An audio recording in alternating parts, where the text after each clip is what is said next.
Good evening, fellow gamers and college esports fans, and welcome to Day 2 of our second week of the Pacific Alliance of Collegiate Gamers League of Legends Spring Season. I'm Jake Superman Morian, and casting alongside me is the play-by-play paladin himself, Ben Jihadre Sorensen. We're casting live from the Einar Nielsen historic fieldhouse here at the University of Utah in Salt Lake City. Tonight, we'll have the opportunity to watch as Oregon State University takes on University of Colorado in their best-of-3 match on Summoner's Rift. We're still in the first couple of weeks, though, here of the PACG Spring Tournament. So, Ben, how about you give us a rundown as to what to expect? I'd love to, Jake. Thank you very much. Okay, so the PACG is going to have this inaugural spring season. It's 4 different tournaments, one for League of Legends, Overwatch, Hearthstone, and Rocket League. So for the next 8 weeks, the best players from 10 schools are going to go head-to-head every weekday night in the group stages. League of Legends will be played every Monday and Wednesday, starting at 7 p.m. Mountain Time. That is 6 p.m. Pacific.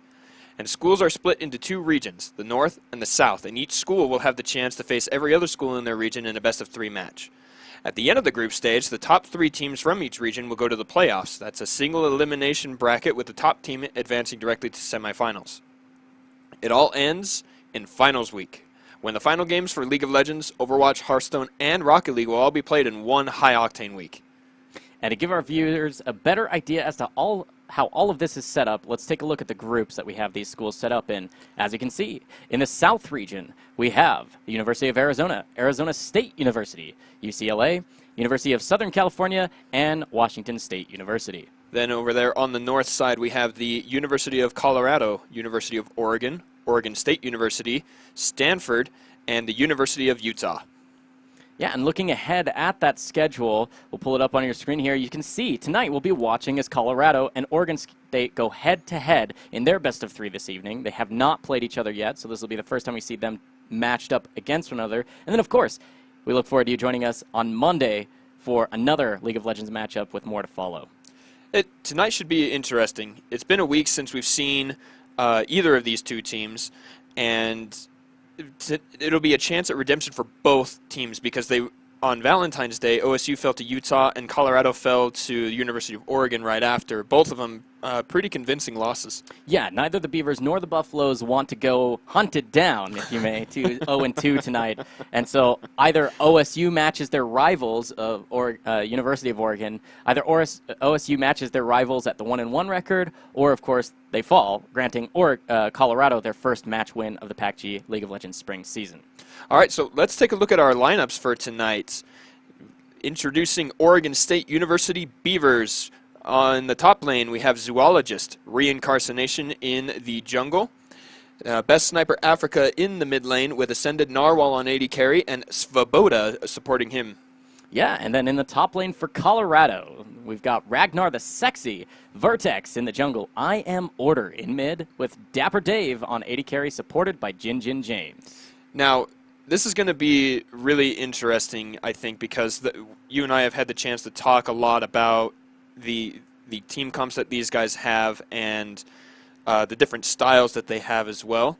And it should be a very dynamic game where we see one of these teams kind of taking control as opposed to a more even match. Yeah, it'll be interesting to see what they have planned for the draft. We're ready here for Champion Select. As you can see on your screen, again, this is the first game of our best-of-3 this evening between Colorado and Oregon State. What do you expect to see come out from the bands?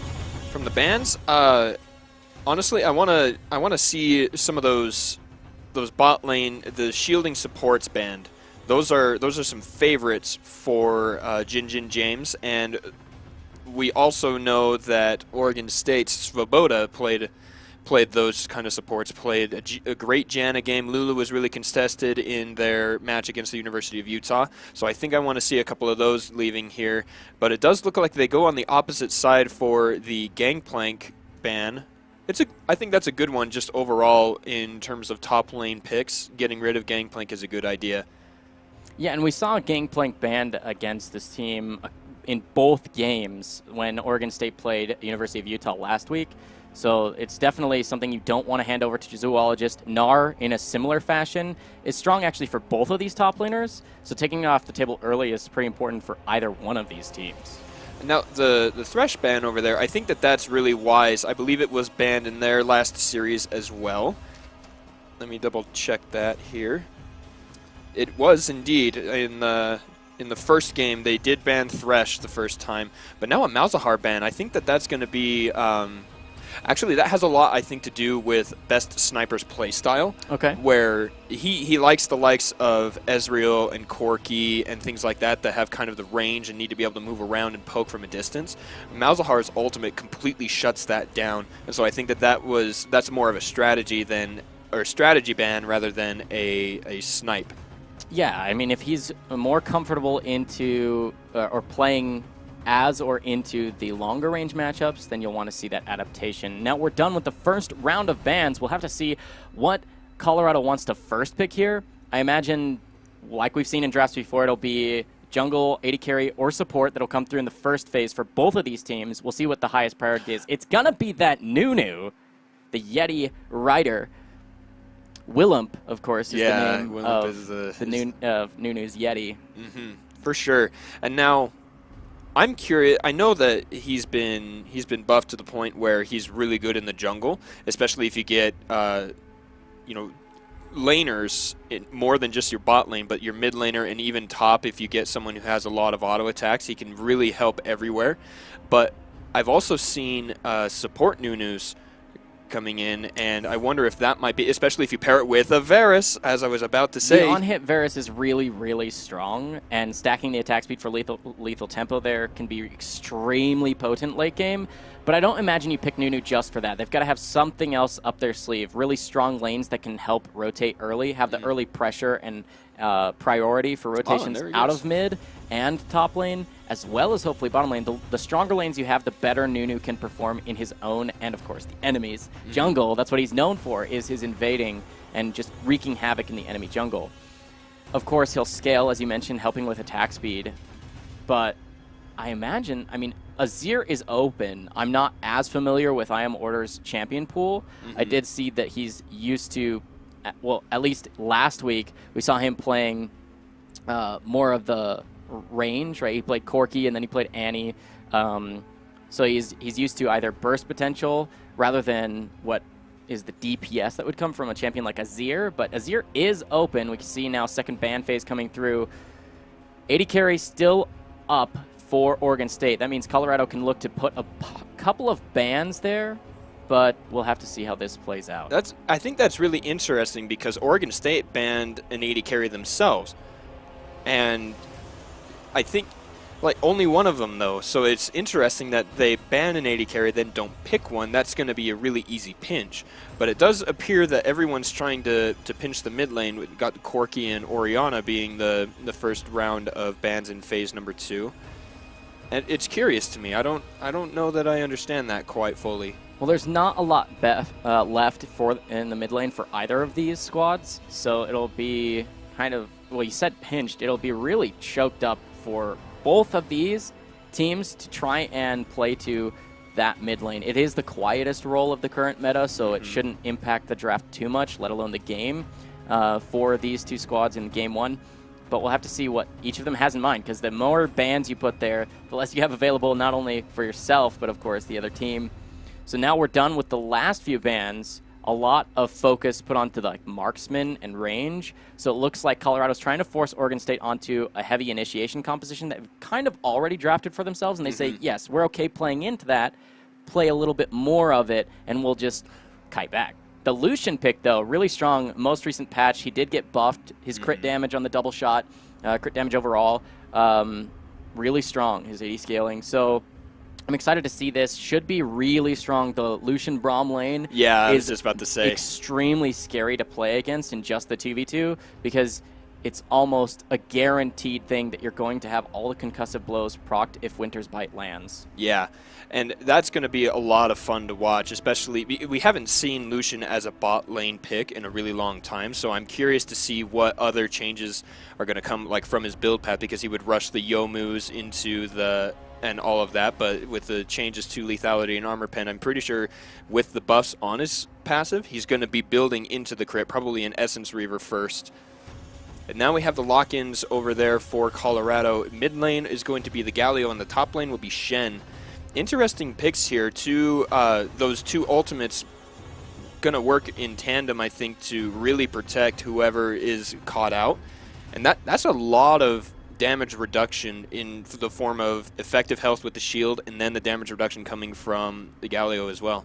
Yeah, the Galio is a decent pick here. It's interesting that Oregon goes with Ziggs as their mid laner. Ziggs not a bad champion, not amazing in the current meta, but what's curious to me is picking that into the Galio, considering that Galio is well known for his basic item, his first item that he'll buy, regardless of going the full tank build that we used to see, or the AP build that we're used to seeing more now. You build the Abyssal Mask, which gives you MR and health, survivability, and mana back if you take damage. And all that Ziggs does is throw out bombs and deal damage, magic damage. And so he kind of will be just feeding over, not feeding, but he'll be essentially donating mana consistently to Galio, which will help Galio match the wave clear potential, and make it so that Galio's never going to have to roam with no mana. It's not a terrible idea just for these reasons that I've mentioned, but it is something to think about, that you're not really going to have too much solo lane pressure, knowing that anyway, regardless of the matchup, your opponent's going to be stacking MR early, stacking MR and health. Yeah, for sure. But it does beg another question. We noticed that I Am Order doesn't do well in the range to melee matchup, though. The last time he played Galio, it was against a Corki, and that actually explains the ban there too, and he did not do so hot. And then even later, after that, he picked Annie into an Orianna. Yeah. And so I think that's another reason you pick the Ziggs, is because that Q, that bouncing bomb, does have a lot of range. If you can keep poking out, maybe his dodging skills aren't quite up to par. Another thing that I want to talk about, though, is the Skarner pick into the Nunu, because Nunu was picked first, and then they chose Skarner specifically afterward. I think that has to do with his pillars. The Skarner pillars are going to make him matchable, so if Nunu does invade, if it's going to be on one of those pillars, Skarner's going to have the attack speed and all of those other bonuses to be able to match all of that. Because the thing that makes Nunu such an aggressive counter jungler is because he has his Q and Smite at the same time. It deals enormous amounts of damage and can steal buffs and bigger minions really quickly. What will be interesting is the idea behind Skarner, at least in the jungle 1v1, is that he can duel the Nunu. Even though Nunu is designed with Ice Blast and his own movement speed to kind of just steal and run away, with the bonus movement speed that Skarner gets with the Spires and, of course, his own shield, he probably won't care that much about getting slowed a little bit, right? Because you're never going to be maxing Ice Blast on Nunu, ever. No. And so there's not going to be a ton of slow that comes through, and it doesn't last forever. So what Skarner can still do is duel this Nunu if he shows up, rather than saying, okay, I'm going to start my camp, I'm going to try and farm up a little bit, and if you come in and smite steal or consume steal something away, I'll be sad. Instead of that, he'll say, I'm going to put a ward in the river. As soon as you come in, I'm just going to wait. I'm going to sit here and wait, and as soon as you start something, I'm going to start fighting you. Right. And you can't deal with my kind of damage. The attack speed, the movement speed. Generally speaking, Skarner's just going to out-duel the Nunu in the jungle. For sure. And so I like that pick. I've talked a couple times about how I'm not seeing the full effectiveness of the Skarner or why it's become so popular. But now we're really going to be able to see it's a great pick against the Nunu. Well, and Nunu's not a champion that's notorious for dealing a lot of damage. And so if Skarner shows up for a counter gank, Skarner's crowd control and total greater total damage that he contributes to a counter gank will be a devastating thing for wherever that might happen. Now, that, of course, all of this requires tracking the Nunu in the jungle. If you don't put those wards down, if you don't get the scuttles before Nunu does, then you won't know where Nunu's going to show up. He can get those smite consume steals away, and you're not in a position to be ready to fight him as Skarner. If your cooldowns have all been used in a camp, then yes, you have the extra movement speed and attack speed, but you don't have anything else to help you kind of duel there or stop the steals that could happen from a Nunu. Yeah. That's what he's designed to do. Nunu's designed to make you have a sad day in your own jungle. Yeah, and so I like the Nunu pick. I don't know if it was first pick worthy, but I like the idea behind it, but then I like the counter pick on the Skarner. Another thing that I want to talk about is why they picked the Varus. I know he's strong. The on-hit build, like you were saying, is really powerful. But this guy smashed on Callista at the beginning of their game against University of Oregon. Yeah. He was just so oppressive. He got several kills underneath the turret. I wonder if they're going to pull it out this week, or maybe it's just not practiced enough. I don't think you pick Callista almost ever if they have a Skarner that they've already shown. That's fair. Simply because, yes, any AD carry can get pulled. Yes, any AD carry can build QSS. But more importantly, Varus has at least some form of self-peel. His ultimate is massive. Even the E-slow is pretty potent. And so we'll have to see how he plays this out. And, of course, his late-game scaling damage will be a lot. It'll have to be enough to deal for his whole team, though, because he's essentially the main damage threat out of everyone on his team. But here we are, on to Summoner's Rift. This is Game 1 of our one single match today between Colorado and OSU. It is best of 3, so this isn't a one-and-done game. No. But both of these teams are looking for their first ever game win, let alone match win here in PACG. Of course, they've only had one matchup each previously, but both of these teams are looking for their first win of any sort here in PACG. For sure. And I like that it's only 10 gold each, but you get 30 extra gold onto your team, and that's why even OSU down on the bot side, they grabbed it all. They get all that extra gold to start. But it does appear that Zoologist might be hit here. He's going to get slowed from the Q from Shen and take about a little over a third of his hit points, but he does get the ward down. They know where Nunu is. And I want to see an adaptation here from Reincarnation. Instead of trying to go up into his jungle up at the top side where he's losing the buff, I want to see an invade around the Dragon Pit to go get the red buff instead. That's generally what you'd see is you end up trading sides of the map rather than like north and south. You end up trading east and west. So you'll see if Nunu's not going to run straight for his red right now, then you're just going to see the 2 buff trade on either side of the map rather than trying to stick to, oh, this is my team's side. Because at this point, okay, so Nunu's not actually going straight for his blue. He's walking into red. But there's Smite available for Reincarnation. Yes, there's going to be consumed, but will he even make it there in time? We'll have to see what happens for this jungle. Almost there. The first person to get from 4 to 8 on that CS is going to be the victor there. That's a flash, though. You can see ends up making Skarner really low, and he doesn't have flash available. So the flash forward from I Am Order does net the taunt and the first blood. Fantastic roam there from the Galio in the mid lane.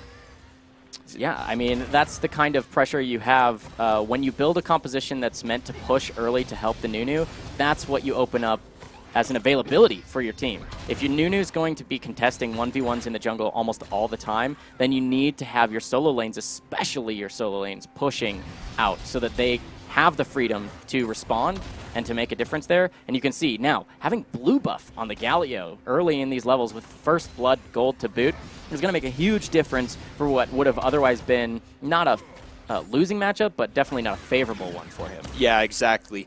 And, you know, great communication there, because I think that Vertex saw that coming, right? And he said, hey, shove your lane, come help me out. He's probably at my red. Whereas Reincarnation didn't say, hey, best sniper, cover me. You know, make sure this guy doesn't get a good roam. And if he does, follow him so that we can fight. I think another big disadvantage for the Skarner was I think Vertex maybe consumed to heal off of the red buff before going in for the fight, and that's probably what forced the flash, being a ton more healthy than Skarner would have been in that situation. Well, it's just at these early levels, regardless of what champion you are, you're going to take some damage, if not a ton of damage in the jungle. You can see Reincarnation now doing his own most damaging camp, and down here in this bottom lane, not much really to speak of. But back there at the top lane, you can see Galio and Nunu getting more kills, and Ziggs, of course, out of mana, running away towards his turret. Finally, Camille does show up. Yeah, she shows up, but Shen is right behind her. It looks like Galio might be going down. His hit points are really low. Best Sniper goes down first. Zoologist does take it down I Am Order, and it looks like he gets out safe. But yeah, a lot of action up there in the jungle section. Unfortunate, Reincarnation is getting camped. I mean, you can't really camp the guy because he's in the jungle, but he's been pretty ineffective so far. Had you know, the fight and the loss at the red buff, and then back up at the Raptor camp. This Nunu doing real good work here. Vertex showing that it was a great pick to come first. Yeah, and of course, it's just those extra rotations. Having the priority in mid means that you can rotate through, that you can show up and contest even the Raptor camp. But now we do see all of that damage. Svoboda landing the first hit of the concussive blows, and Ascendant, just like you said, dashing forward, getting 2 extra auto attacks, putting it up to 4. I want to see a replay of the fight up there in the jungle. We're going to get that pulled up here pretty soon. I'm liking the aggression levels here. Here we go. So Best Sniper Africa does go down here to Vertex, and then up on the top side we see Camille dodging away. Not too bad. Good stuff from Colorado.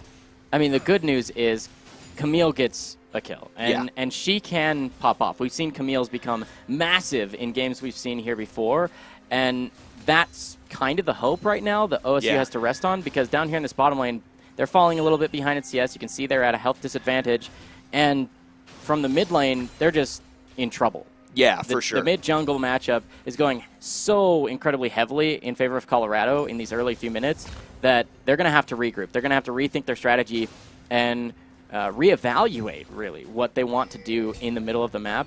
Perhaps they want to move towards the top side and be a lot more aggressive with the Camille. Skarner level 6 is all but a guaranteed kill on your target, and so I imagine choosing to go top lane with not only Skarner ultimate, but of course Hextech ultimatum from Camille as well could do a lot. But that requires her actually purchasing items to be able to deal damage first. Yeah, she was able to get her stopwatch in. We are now 6 minutes into the game, but has just been so... Look at her CS number. She's been ahead and just shoving the lane, so she's going to be able to get a lot back here once she gets into the base. There's the Sheen pickup. I want to say, yep, boots and a sword. A lot of gold going into that. Now I think that we are going to see her just start fighting. Zoologist is an aggressive player. He plays the likes of the Gnar, the Camille, and Kled as well. And so he knows how to go in and fight, whereas Ragnar appears to be more of the less interactive kind of champions. His top played are Nasus and Singed, and even Shen to a degree is that way. But now we see a fight here. Jinjin James is being caught. He does get ulted by Shen, and then another ultimate here to get the knockup from the Galio. He's going to jump in with a Justice Punch, but dealing a lot of damage is Ascended Narwhal. No level 6s, but there are 2 of them for Colorado. The disengage is there. Yeah, no kills. No DPS. We didn't have Dapper Dave's there on the Varus, so he's not able to put out the pain with especially the items he's now purchased for himself. Had he been there for that fight, that's probably a 3-for-0 in favor of Colorado. Not just because of a numbers advantage, but simply by the damage advantage that's there. I mean, there's already the Caulfield in the inventory of the Lucian. You could see he basically wasn't doing enough to create any sort of kill threat in that engagement. No. So you can see, though, in that fight, that Svoboda really, really tanky. I mean, he took a ton of spells straight to the face, the full duration of Winds of War. There's only so much damage that you can deal to a tanky Braum, and that's at least good news for OSU, because what they're going to need is a strong front line to keep Ziggs and Lucian able to DPS whomever they choose. Now, there's a lot of melees here for Colorado for short-range Lucian, and then, of course, AoE field Ziggs here to be able to damage as long as they're given enough time to do so. The worry, of course, is that either Lucian or Ziggs or both get caught in like Chains of Corruption, and that Varus would be able to DPS down the front line fast enough, which is why I think it's still the best winning strategy here for OSU is to focus, despite the fact that Camille has their first kill, to focus on this top lane. Because if Camille can get big enough that Colorado has to kite back and focus on her, then that could spell disaster for Colorado. Speaking of disaster, it looks like the Absolute Zero is channeled and almost takes down Lucian. Lucian does go down. Last auto attack gets the concussive blows onto Lulu, but now Svoboda is in a lot of trouble. Dapper Dave picks up a double kill, but now he has to fight Skarner. Flash from Best Sniper, knockup from the ultimate from Lulu, and the taunt. Triple kill now for Dapper Dave. Will they go in? They do have the hit points. It's going to be a quadra kill if they can pick it up. I Am Order taking 4 turret shots. Reincarnation is almost down. I Am Order steals the quadra, but that is still fantastic news for Colorado fans. Yeah, it really is. I mean, really nice trade there. Great job with Lulu with the wild growth to keep Varus alive. He got the triple kill off of that amazing support play. And of course, his own willingness and confidence to chase through into the enemy jungle, flashing over the wall to be aggressive. Really nice play there from the bottom lane here of Colorado. Yeah, and we saw Colorado's bottom lane be the reason that they were ahead so far in game number 1 last week.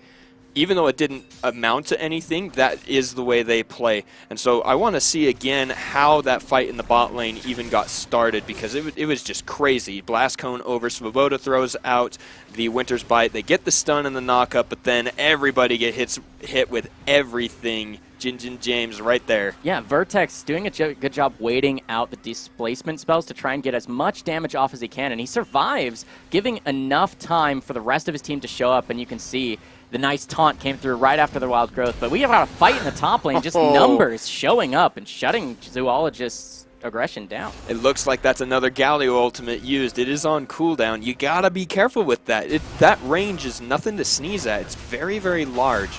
And so especially when Shen can get you taunted and Nunu can get you slowed, there's no way you're going to get out of that circle if you've already used your hook shot.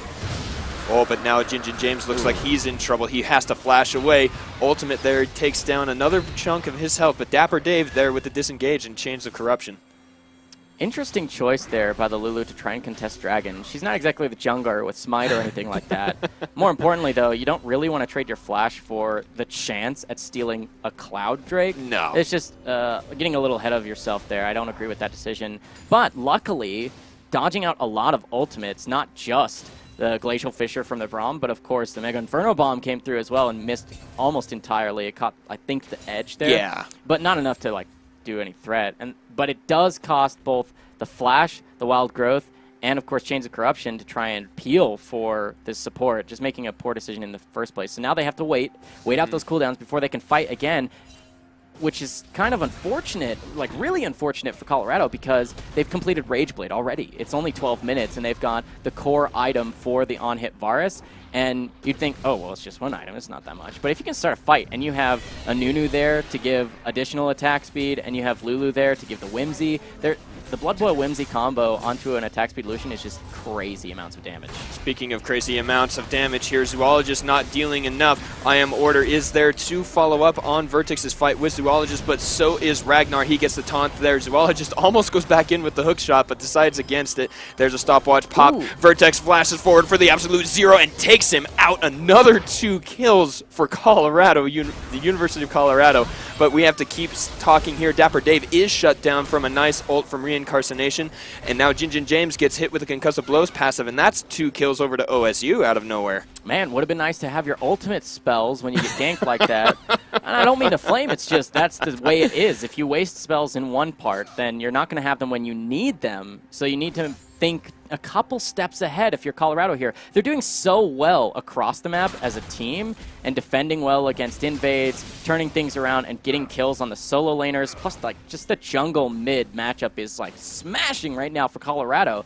But bottom lane, despite being up in kills, is not keeping the pressure they need to because they're making a little bit too wonky of plays. They're not really thinking things through a couple steps ahead. So they need to just take a breath, recognize that they're ahead, and use the spells when it's all but a sure thing to get them some good fights. Yeah, for sure. And that's exactly the problem that they had in last week's games. Let's take a look again. Let's see if it was maybe them going too aggro. Yeah, so they're not in any sort of especially compromised position, but what you'll see here is they're willing. OSU's willing to take this fight. Here's Skarner off in the wing. He's got his Predator. He's going to channel it, or at least run super fast. Yeah, he channels the Predator, comes in. There's the exhaust. There's no flash available for either of these, so he gets pulled in. Then he's going to get rooted from concussive blows. There's just no defensive capabilities here from Jin James or Dapper Dave because they don't have their ultimates to try and peel back or even re-engage. And they don't have their summoner spells either. When you're down that much, then even the slightest amount of aggression, you have to call it back. But now, with your summoner spells back up, now there was the fight there. It does look like Dapper Dave picks up another kill. Reincarnation is here. He's going to go in onto Dapper Dave, gets the stun, but Jin James has the ultimate right back up. Reincarnation taking a lot of damage, does go down. Svoboda makes it out, but look at all of that Dapper Dave was able to do. Rift Herald also summoned in the mid lane. Just going to take out that turret, and wow, looks like they might even be able to take the bot side in addition to... Oh, no, they're on the tier 2 turret. Well, they're just clearing the wave, right? Or is it a bug? Are they dealing damage? Yeah, it's a bug on the map. Okay. I was going to say, they can't... Oh, bummer. I thought they fixed that.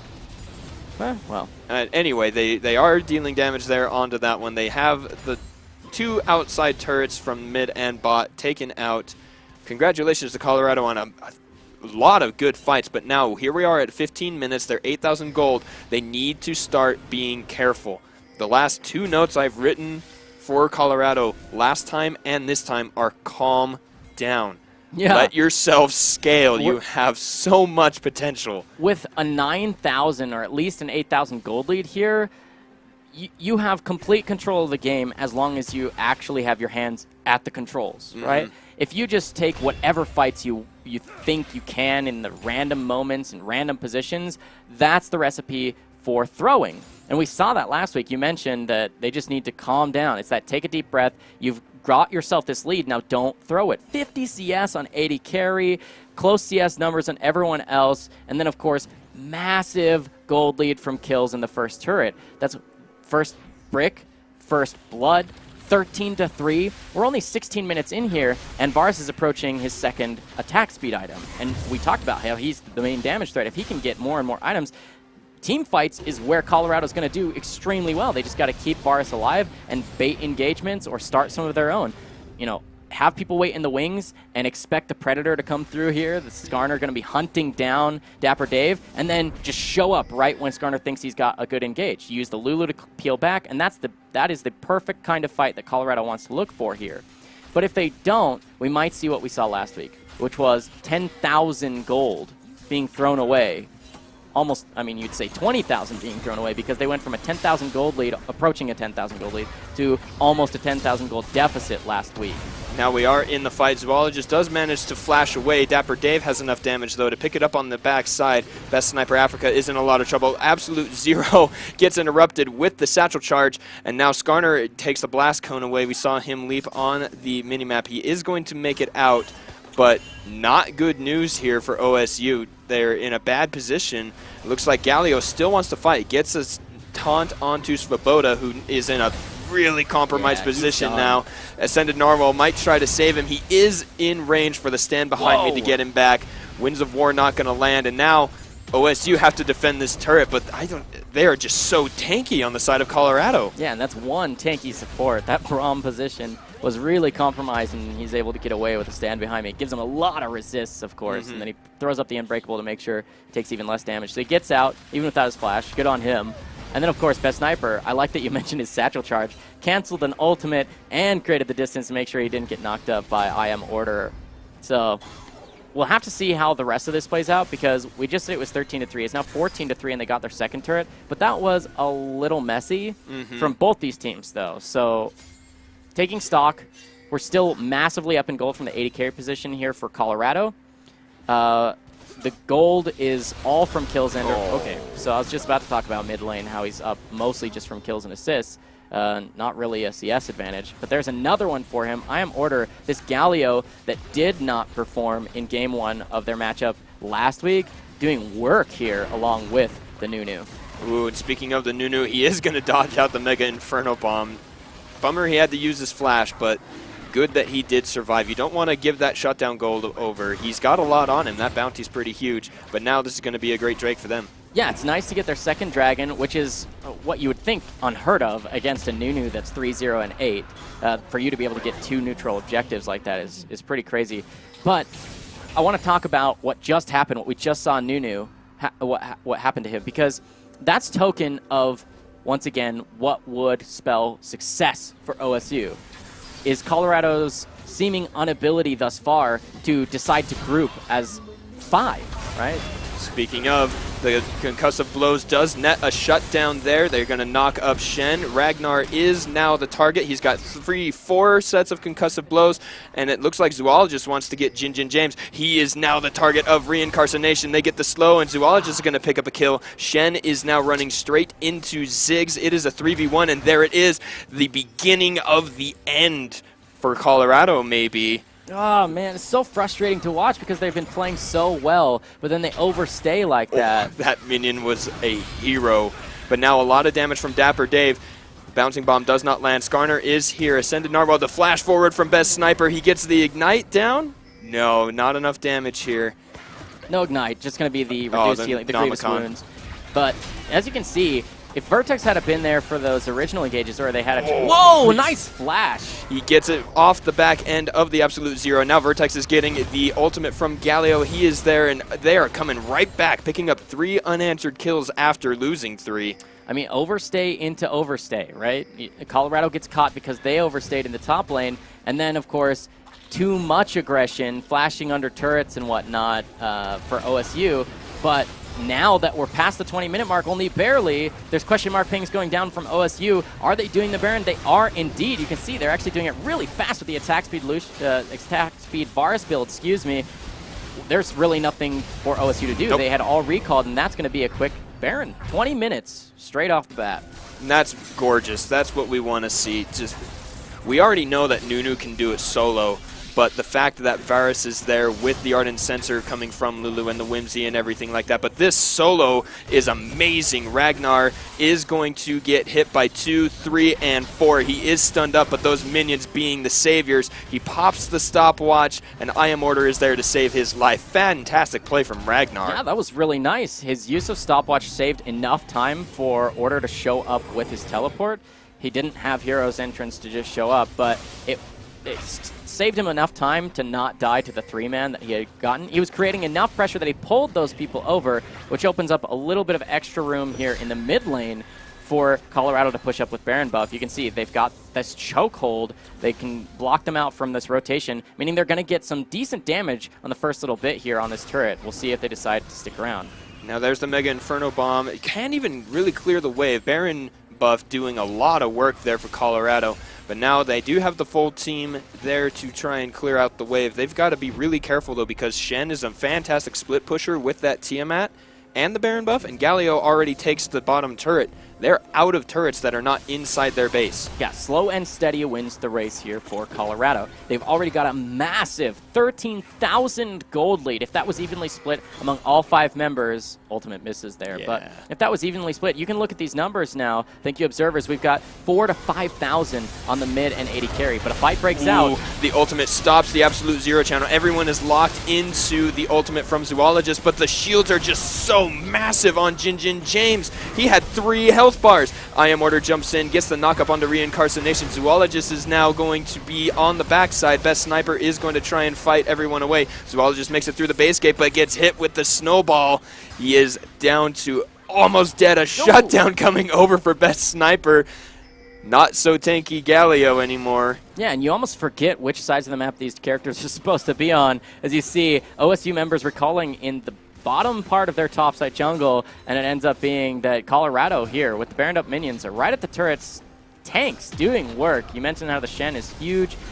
Then, of course, just 3-0-13 Nunu. Lots of armor, lots of health. There's only so much you can do. But now Zoologist is very strong, has that Trinity Force. Svoboda is on the way. That's another knock-up. Zoologist almost gets the kill. There it is, shut down onto Vertex. The exhaust is there. Concussive Blow's going to proc now. True damage coming out of Zoologist's Q. Best Sniper Africa throws it in. Zoologist does get the knock-up. Mega Inferno Bomb deals half of Jin James' hit points. Gets the slow from the W. Zoologist is amazing, but gets shut down by the Varus. Dapper Dave saving his support, and they still can't get that outside turret. They had the last moment there. We are still fighting. Dapper Dave does go in, gets the 1v2. Ultimate from Gallo. They've got to be careful here. No knock-up from the hero's entrance. Ascended Narwhal trying to throw out the culling, and they have to run away now. Yeah, I mean, very well played by both these teams in that fight. The aggression from Zoologist is what we need to see if they're going to get back in this at all. And then, of course, Jin James, the last-second wild growth to save his own life and bait him in. That means Camille falls, and then Dapper Dave playing as aggressively as you need to see him playing. He needs to play smart aggression, but he knows his team is with him, so he's willing to take those fights. Nice play there by Dapper Dave.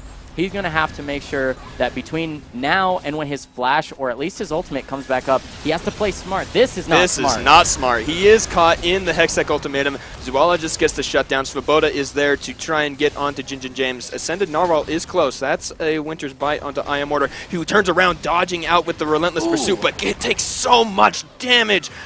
Skarner needs to be careful not to use his ult on the wrong target because He is the tanky guy. It is used. Anyone right now is a decent target. As long as Ascended Narwhal doesn't die to Winds of War, then this is taking down a key member. It's likely a shutdown, and that's going to be some gold that goes back over. At this point, OSU just wants anything that they can get, and so good pick there. Nice fight. I like that Ascended Narwhal doesn't get like greedy and get close during the channel of stopwatch, because that's the worst thing that you can do is have your whole team there ready to kill someone, definitely guaranteed to kill, and then for you to essentially donate something back over. So I like the discipline there from Narwhal to stay back, even though I'm sure he has 1, 3, and 6 at this point. He would love to have that kill gold. For sure.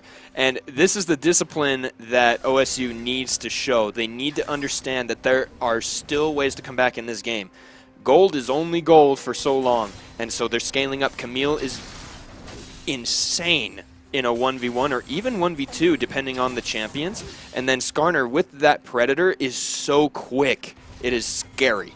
Yeah, and you mentioned gold is only gold for so long. It's that when we were last talking about the gold lead, it was 13-3 in kills with about an 8,000 gold lead. That gold lead has ballooned to about 13,000 now, but you can see the kills, most of that gold is coming over from turrets, and when those are gone, you can't get them again. The kills you can, and when you have a static increase of kills from both sides, what that tells you is equal gold is being contributed to both these teams. And when that's the case, it's whichever team is behind is getting the better end of the deal. Barring, of course, the turret gold, it's bad news for Colorado to be taking fights that go 1 for 1, 2 for 2, 3 for 3, because essentially that gives extra time to OSU to come back into this. I don't know if a blue buff is worth your life, though. He does have the flash. Ragnar does not have the shadow dash to further that engage, so he has to use the ultimate and the flash to get that blue buff, but he does get it, and he escapes with his life. Nice work from Best Sniper, but now Svoboda is alone on the bot side there. Reincarnation fighting I Am Order. Camille does get the turret up on the top, and now Ragnar is in a bad spot. Jinjin James super low. Bouncing squishy. bomb there. If only the Mega Inferno Bomb was available. And now it is just fighting after fighting. Everyone wants a piece. A great Unbreakable. Lulu's ult goes off in the back. Vertex is going to channel his own. Somehow kill onto Zoologist. Svoboda doesn't have any more damage reduction. There's going to be a taunt onto I Am Order. The Best Sniper is going to go down. It is now a 2v5. Dapper Dave is carrying this game super hard. He's got so many attacks flying out everywhere. Red buff on that turret. It is going to go down, and the mid inhibitor is already under fire. Great play. I don't think that they can end just yet. They could go for it and like try, but they still got low health bars, low mana bar, especially on the Lulu. She can't do too much. Yes, they are going to back off. Likely look for another Baron push into the top lane. If they can get that, it probably spells success out as almost a guaranteed thing here for Colorado. Finally, they group up as 5, take a good fight, don't lose a single member, take multiple members down, and of course break the base wide open with 2 inhibitors in their favor. That's what we want to see. This could be a catch, though. Oh, the flash for the taunt, Winds of War. I Am Order with the Justice Punch, picks it up. Svoboda, don't go in there. You need to leave Polymorph to help Reincarnation go down. And now they do want to go fight. Svoboda is ready. His ultimate almost off cooldown. Zoologist has everything. Best Sniper has everything. They need to be really careful, though, how they do this. Yeah, it's scary to face check. You don't have your jungler. So the ultimate is there. Oh, Ragnar almost down. Dapper Dave takes a significantly reduced amount of damage because of the Lulu ultimate.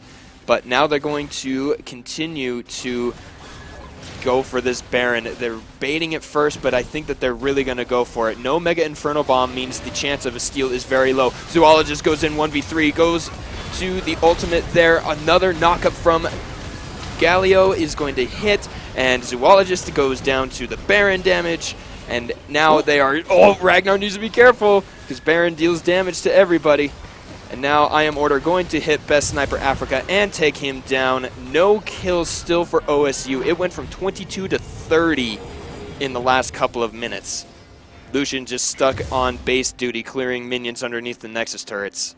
Yeah, he's just on base defense, tower defense, right? Is kind of how that has to go for him. This is the take a deep breath, Colorado, wait it out, bring everybody top lane. And I like this choice, of course, by Reincarnation to try and clear out this wave. If they show up with Baron, all these minions become very, very difficult to kill. So smart move, even if it's a little risky to be out here this far, you're pretty tanky, you've got a lot of move speed. This is the time to run, of course, now.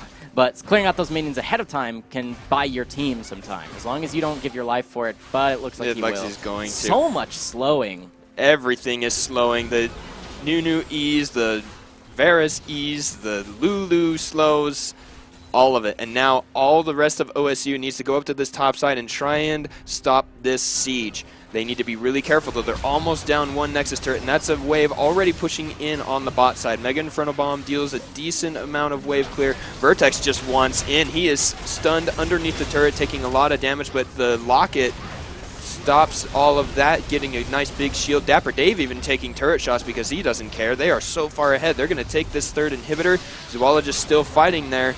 The dash does not land. Ragnar the Sexy trying to get in. And now Zoologist up on the front lines. Best Sniper trying to poke him out in the backside, but the minions are going to win this game alone. Zoologist is really low, needs to get out with the hook shot. Now Reincarnation is alive, gets hit with the Justice Punch, he gets taunted, and now the fight is there. Ragnar the Sexy gets another kill, the knockup from Braum. Dapper Dave unstoppable. The Nexus turrets do go down. There's a Justice Punch in. Zoologist is going to be killed, and the Nexus with him, and that's the end of game number 1. Victory for Colorado.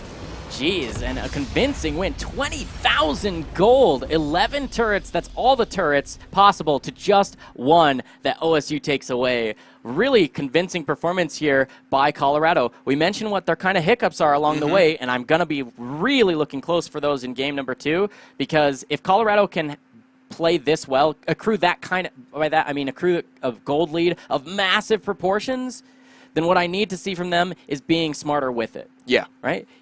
At the end of the day, they do get the Nexus, but I don't want to see them gifting over some kills, overstaying like they did in top lane. Yeah. You don't need to do that. No. You just need to take it slow and simple. Honestly, the cleanest part of Colorado's play that game was coming into and including the last Baron there. Yes. Where they slowly along the way played to their vision, caught someone out, backed up a little bit, tried to catch someone out. And then they have no health bars, they have no jungler. All right, fine. Now we can do the Baron. They start up the Baron. They say, you're either going to lose the Baron to us because you have no jungler. You can't really contest it in terms of a steal, a smite steal. Not going to happen. Besides, we have a Nunu. Yeah, exactly. It's really a bad problem anyway. And then on top of that, they say, you can't steal it, so you either fight us or you give it up. And you don't want to give it up, so come fight us with less numbers. And then they back away. They immediately peel away from the Baron as soon as Camille came in. So nice play overall. Team play, clean, playing to the objective, playing to their strengths, and playing to just the map in general. I want to see more of that from Colorado in Game 2 if they're going to take this 2-0 and show that last week was a fluke for them and that they really are as strong as that first 10K gold lead got them in Game 1 last week. Precisely. And I talked about how Dapper Dave was their main source of lead in their games last week, and he showed it here too. Yeah. You know, there was great play coming out of the jungle, but Dapper Dave just wrecked that bottom lane. Yeah, it's really good to know that if you draft a composition that relies on that player being able to do damage, that he can step up. They drafted essentially all damage is Varus, a little bit from the mid lane, especially because he got ahead, made it really easy to see that Galio could do damage too. But Varus just catapulting himself into multiple items, being able to DPS multiple people with the Rune on Hurricane. If it weren't, I think, for Braum and the spell Unbreakable, putting up that shield, he probably would have gotten a pentakill a couple times that game. Just so much damage. If we could look at like damage mitigation stats, I bet you Braum was like, I mitigated 5 billion. It was a lot, definitely. Because he was just mitigating so much one way or another simply because there's so much damage coming out from this Varus. So really well played, absolutely, by Dapper Dave. We'll be right back with more League of Legends action in just a moment. Game 2 coming your way. This is University of Colorado versus Oregon State University. Game 2, 1 game up for Colorado. We'll be right back with more League of Legends action after this break.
Welcome back to more League of Legends action here on PACG.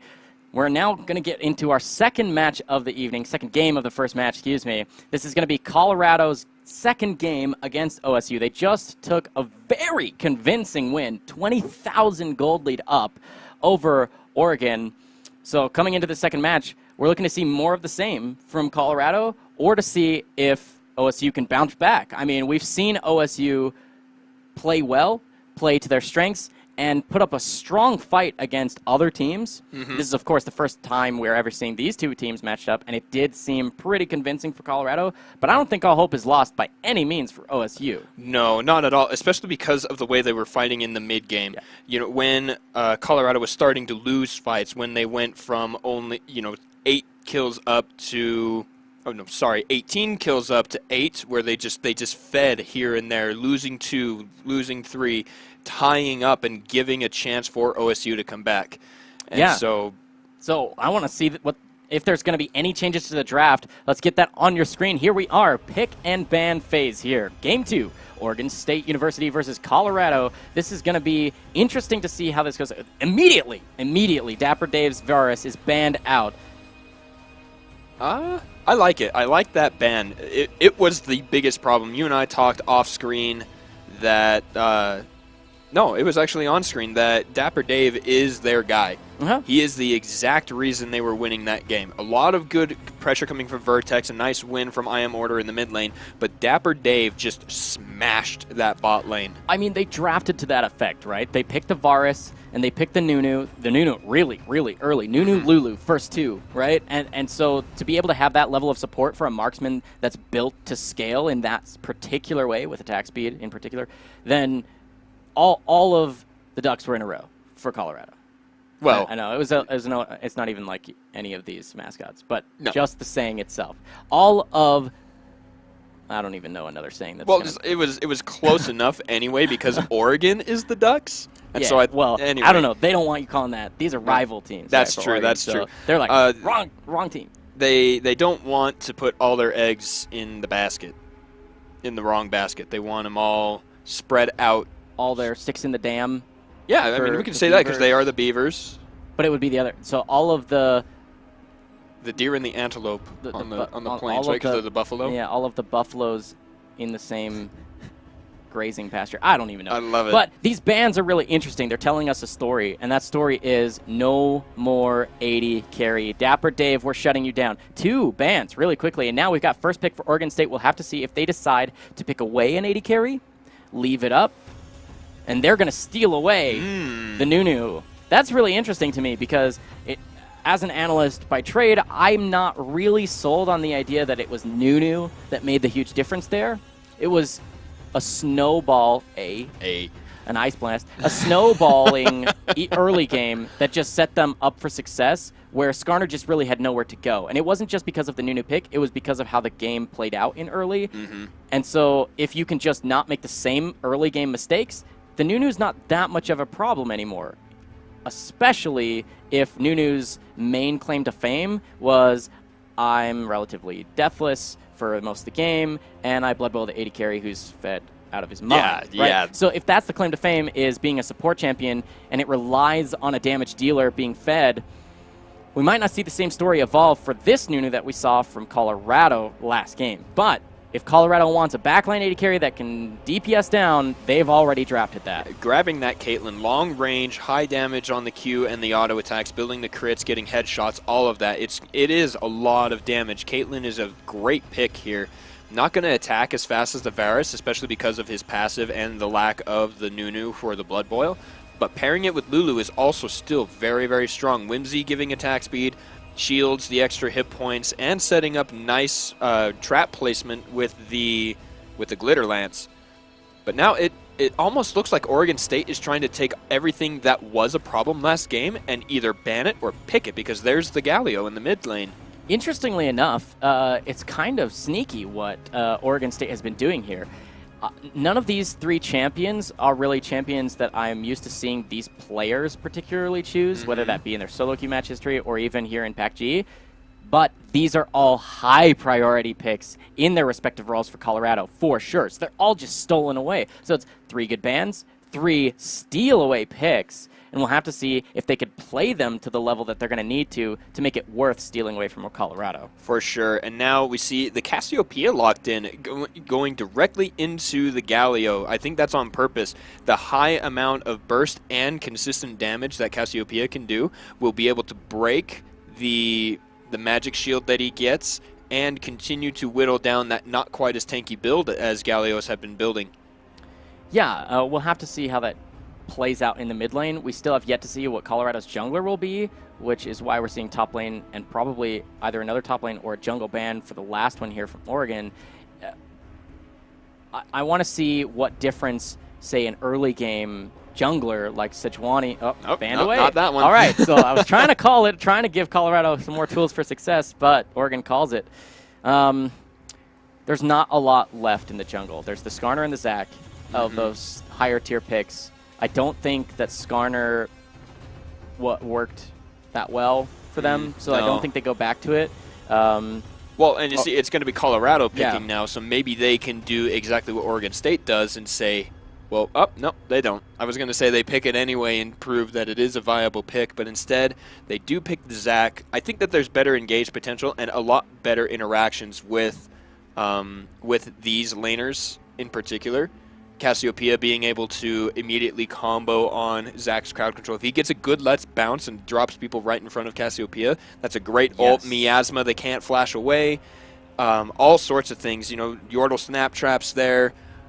I think that it's a little bit better. Well, and on top of that, you can wild growth the Zac afterwards if he's still in the middle of all of them. So you get the let's bounce, pulls everybody in front, and then you get Miasma plus Petrifying Gaze. Everybody's still stuck there.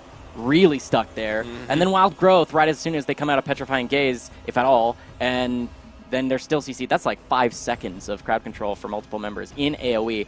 But of course, that requires a lot of setup and a lot of disciplined communication to say, all right, we're not stacking our CC, we're layering it one after the other. So, but the total team composition here for Oregon State looks amazing to me. I am liking it. The Nunu definitely going to make a difference here. There's multiple members that can make use of his Blood Boil, even though you might not think it. If Jinx isn't actually there, then Blood Boil is actually a really useful spell for either of these melees, the support and the mid lane. Yes, they don't need attack speed, but the movement speed can make a huge difference for Galio. And even for Thresh, if he's got Moby Boots and I was going to say bullet because that's essentially how fast he'll be moving. If he's got Moby Boots and Blood Boil, he moves as fast as a bullet and he just runs right at you. And he can dodge out spells and probably hook a priority target. It's going to give you ability power as well, which is also very good, especially for the Galio. It's going to help even the Gnar because his W, that hyper passive, it's going to deal % health damage based on ability power. So that's going to be really nice. Yeah, but exciting to me. I want to talk about this last pick here as it's now swapped up to the top lane. Ragnar the Sexy. He is all but a one trick on this champion, the Kled.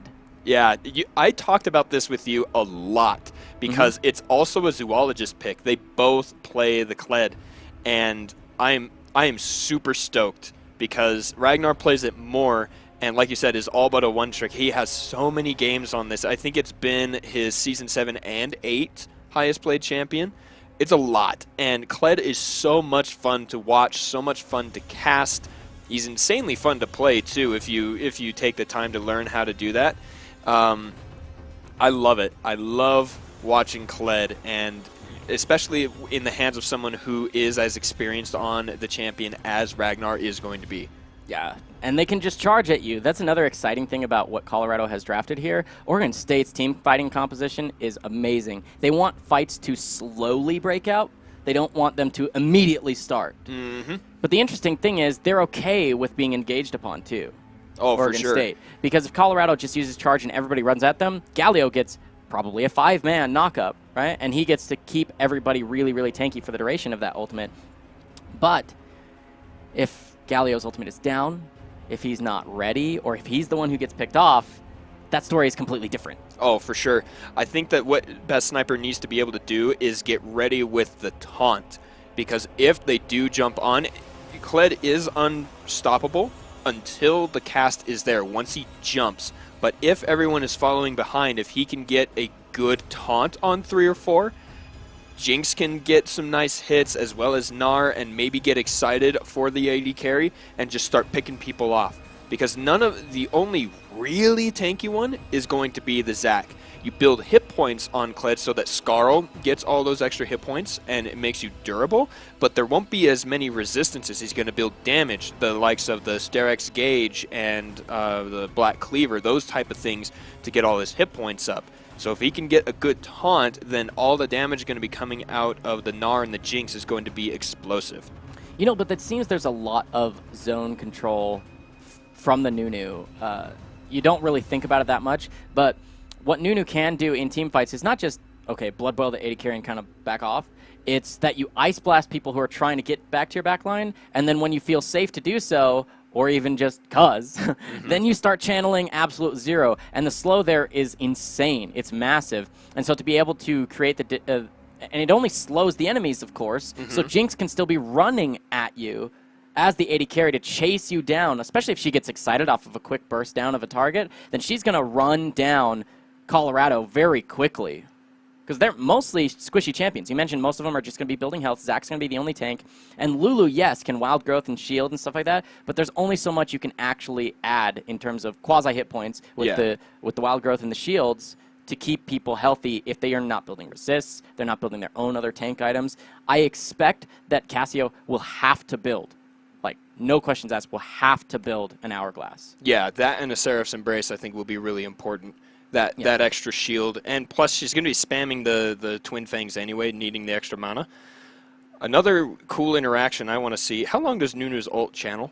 It's like 3 seconds. Is it 3? Yeah, it's forever. If you can see the Kled start the charge, I would put your AD carry right next to Nunu and just start the ult. So when Kled jumps in and gets the knockup, he will immediately be bursted by 3 seconds of full channel. Yeah, that could be fun. That's a smart deterrent, but here we are, loaded on to Summoner's Rift. This is the second game of our match this evening between Colorado and OSU.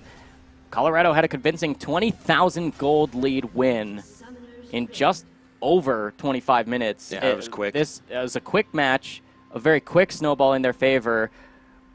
I'm not sure exactly what to expect out of these two teams for this second game, but Colorado, with their first win, first PACG win of a game under their belt now, they've got to feel confident coming into game 2. And as they should, because I think their problem last week was the demoralizing decline that they had. Everything was going so well and then just went so wrong. And then the next game, I think they just couldn't recover. Now that we've seen them win, it was in the same exact fashion. It was pressing your advantages early, getting the fights, getting your AD carry fed. That's exactly what they did last week. But this time, OSU wasn't able to come back in during that mid-game slump. Ooh. But this is not good for OSU. They want to start the exact same invade that was done on them, and Colorado calls it. I want Vertex is ready with that slingshot. They're hunting weapons. And here it is. Everybody quiet. That's the knock-up into Bear Trap on the rope, getting all the damage down onto Zoologist. He's going to try and flash the wall. He is going to make it out, but that's a flash burned. Nunu now going to be really behind. I wonder, why is he's staying there? He still wants to get the smite. And he does it. He does manage to pick it up. If he does not get crowd controlled too much, Reincarnation is going to flash the wall, but 2 follow-up flashes and the Elastic Slingshot. Reincarnation goes down. First blood to I Am Order on the Cassiopeia. Yeah, I mean, that's exactly what's just going to happen there. It is kind of cheeky to turn around and try and do the steal. You're definitely going to steal it, no questions asked, but will you make it away? And I like that Colorado's willing to expend their flashes. They're like, fine, you know what? But you've got nowhere to go now, and we're going to chase you down. And they donate that over to I Am Order in mid. Cassio without a flash is relatively gankable, but not really by a Nunu. No, and especially a Nunu without a flash. Yeah. It's just... Or a red buff. Yeah. It's unlikely that he's going to be able to secure his own jungle. No, he doesn't have his smite back up. Zac actually does manage to pick up that camp. We do see he is at the 4 CS that does come with that. And you're right, I don't think Nunu has pressure or anything enough to be able to run there.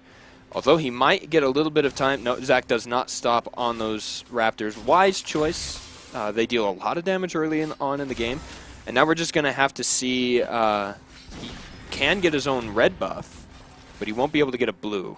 Well, he might be able to. You can see that bottom lane is really pushed in here for Colorado. That's by design. Caitlyn's really good at shoving. She's really strong. If she can just shove this into turret, keep it right about where it's at, then they have lane priority to rotate in if Zach wants to contest this red buff. Now, they don't have any vision on Nunu at the moment, so they can't be certain if he just went straight to red after losing blue or if he's on his way like he actually is. But you can see Lulu's going to look for a ward into Tribrush. Okay, so she doesn't choose to invade any further. If we're this closer to like pro play, you might actually see, because Cassiopeia has pressure in mid, because they have pressure in bottom, you might see Lulu actually running in to ward the red to find out if, at the very least, the red's already done, or if they can actually contest. But we're going to see a recall here from Zach. He's done a miniature rotation of his jungle. But interestingly enough, despite losing the first blood, Nunu's back up in farm. Yeah, he gets that Raptor camp. He does block the vision from the ward with a quick control ward, but they still know he's there, and now they really know he's there because he went back and took the ward out. Now they know that he took the time to do that, and Zach is a little too far away, and bot has a good position. I don't think they want to go and invade on the red, but it's, you know, you're just giving more and more information away the more Nunu is going. He does get that camp really quick, though. He's going to be standing on a ward, though, and he should already know this. Here comes the Lantern. Nice hook. Oh, he does land it, Flay, right into the Jinx traps, gets hit with the zap. Flashing away from an auto attack is never going to work. The red buff and the ice ball are going to get great slows. There's a kill in mid lane. Meanwhile, flash away from for Jinjin James, but the ice ball is still there. They do not manage to pick up the kill, but a great gank from Reincarnation with the assistance of Svoboda. Svoboda there on the Thresh. Beautiful play. Nice death sentence after pulling the Dark Passage in. He gets Nunu to show up. We're going to take a look at mid, but man, that Thresh play, I'm excited to see more of it. Let's take a look at what happened in mid. The solo kill here in favor of Galio. I think it was just a little bit of over-aggression from I am Order. He has the movement speed on his keystone and everything like that, so he probably just went in a little too far, a little too quickly. Here we go. Best Sniper is underneath this turret. I am Order getting a little close. Oh, no, it was because of the teleport. He gets Ignite down with the full Winds of War. He's just in there fighting flash forward for the final Winds of War. Nice play from Best Sniper. Yeah, I mean, he interrupts the teleport, has to play really carefully because he almost dies to the tick damage from Cassiopeia. It gets down to about 150, 200 health, but then, of course, turns it back around. He has his flash because Order had used it early on to secure first blood. Still going to be a gold lead in just the mid 1v1 for Cassiopeia. She's got the tier. She's going to be stacking that up. She's in an okay spot. Nothing really terrible in dying in that 1v1. Of course, you'd rather not, but yeah, for sure. It's not disastrous by any means. No. And you know what? Good on Best Sniper. He has that unsealed spellbook, picking up the Ignite. I believe he started the game with the teleport, and, you know, swapping that over for the aggression and, you know, being able to use it. Here we go again. Just playing here on the bot side, getting some vision out. No other really big advantages anywhere. In fact, the biggest deficit in terms of minions is on the bot side, but they just lost that fight from that great gank from Reincarnation, who, by the way, is playing fantastically for having lost his flash and given up first blood in the first 2 minutes. Yeah, I mean, he's almost doubling CS in the jungle, mind you, which is a feat in and of itself. But of course, being able to actually have map pressure too is crazy when you're down your flash and you essentially were late starting your camps. Like, it's really, really well played by Reincarnation, showing that the Nunu can be played well on their side too. But you mentioned the CS in the bottom lane. Yes, you can see, despite being up 15 or so, a couple of waves here for Caitlyn, it's that Jinx still has the BF sword up.